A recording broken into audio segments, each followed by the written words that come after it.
యెహోవాయందు భయభక్తులు కలిగి ఆయన త్రోవలందు నడుచుకునేవాడు ధన్యుడు. నిశ్చయంగా నీవు నీ చేతి కష్టార్జితము అనుభవించదవు. నీవు ధన్యుడవు, నీకు మేలు కలుగును. నీలోని భార్య ఫలించి ద్రాక్షావళి వలనే నుండును.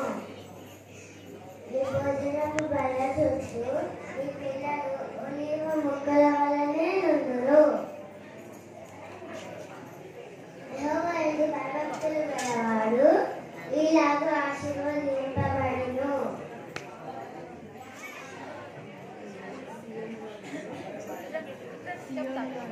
సీయోను నుండి యెహోవా నిన్ను ఆశీర్వదించును. నీ జీవితకాలం అంతయు యెరూషలేమునకు మేలు